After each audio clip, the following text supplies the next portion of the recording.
Je vous présente Marie-Françoise Delarbre, qui, à ma demande, qu'elle a accepté, mais alors très contente, de restaurer les statues.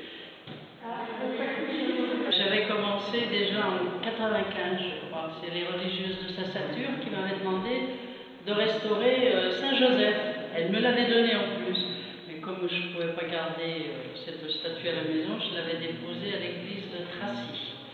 Et puis, arrivé à Sancerre, j'ai trouvé que Notre-Dame de Lourdes n'était pas très propre. Elle était vraiment ça dans un état pitoyable.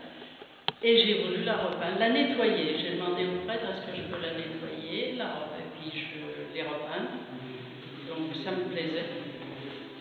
Mais bon, après je lui ai demandé pour repeindre aussi Jeanne d'Arc. Et puis de fil en aiguille, j'ai fait toutes les statues.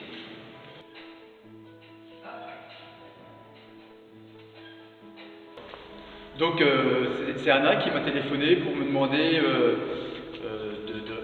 de restaurer éventuellement l'église, par rapport à un budget bien sûr. Donc elle m'a dit voilà, j'aimerais bien que tu viennes voir. Donc je suis venu voir et puis je lui ai dit d'accord, je vous la parce que j'aimais cette église et puis moi j'aime le patrimoine, donc je lui ai dit ouais mais il n'y a pas de problème. C'est pour le cachet de l'église qui était quand même très abîmé. Donc ce qui m'intéressait dans le projet, c'était de la création et de la restauration. Donc comme ça, on va tout faire.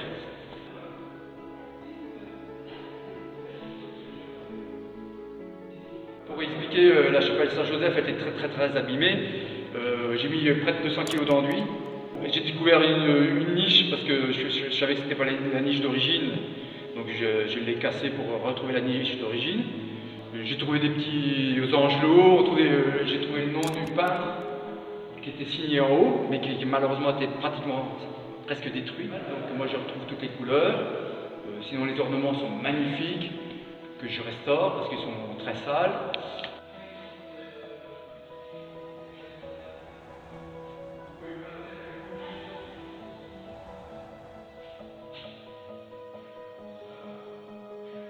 Ce qui est intéressant, c'est aussi la création, de créer.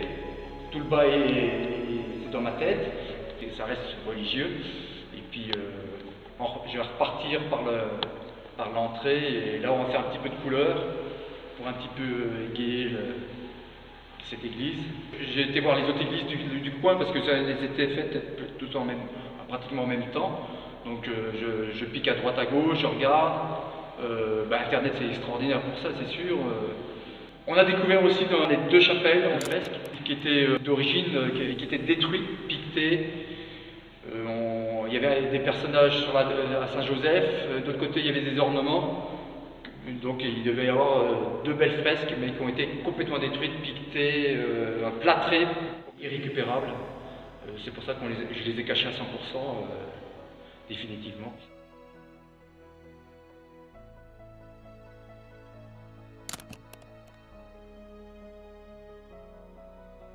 L'association s'appelle Les Amis de l'Église Saint-Hilaire. Toutes les personnes qui faisaient partie du bureau, il y en a beaucoup qui sont partis. Maintenant, nous ne sommes plus que 3, toujours Ginette Paillard, Régine Bouin, qui me soutiennent toujours. En 1999, j'ai envoyé un courrier à chaque habitant, mis dans les boîtes aux lettres, qui ont répondu favorablement. De trouver, grâce à l'Union viticole, on a pu faire un verre de l'amitié. Le restaurant Le Floral et la boulangerie Roland ont toujours répondu pour le verre de l'amitié. Et puis après, c'est les copains, les copines, tu fais ça, tu fais ci, bon voilà, donc on se débrouille, voilà. Et on a donc eu, grâce à tout ça, au concert qu'on a pu donner tous les ans et tout, on a pu faire une première tranche, c'est-à-dire que nous avons fait l'installation du chauffage à gaz, on a acheté le lustre, que peut-être vous pouvez voir, on a remis aux normes l'électricité. Nous avons refait entièrement l'hôtel, parce que l'hôtel en bois, et nous avons découvert cet hôtel en pierre qui malheureusement avait été cassé. Le prêtre à cette époque-là, Emmanuel Audin, faisait des dons en disant c'est malheureux, donc il n'y avait plus un hôtel à restaurer, mais 2 hôtels à restaurer. Il y a eu la restauration des tableaux de fer, la sacristie remis un petit peu au propre, avec remplacement des rampes en gaz. La grille en fer forgé qui est derrière, et la porte en chêne massif qui est derrière aussi. Monseigneur Maillard, à cette époque-là, évêque de Bourges, est venu bénir tous ces travaux. Et nous sommes repartis à donner des manifestations, c'est-à-dire des concerts, pour récolter de nouveau de l'argent. Nous avons eu quand même pas mal de dons. Et nous voilà à la phase finale, c'est-à-dire tous les travaux qui sont en train de se faire en ce moment, grâce, il faut le dire, à M. Pereira Alain. Sans lui, je crois qu'on n'aurait pas pu faire tous les travaux qui sont en train de se faire. On lui doit un grand merci, et vraiment formidable. Et mon amie, Marie-Françoise Delarme, qui restaure toutes les statues de l'hôtel, qui fait beaucoup de choses. Un grand merci, Marie.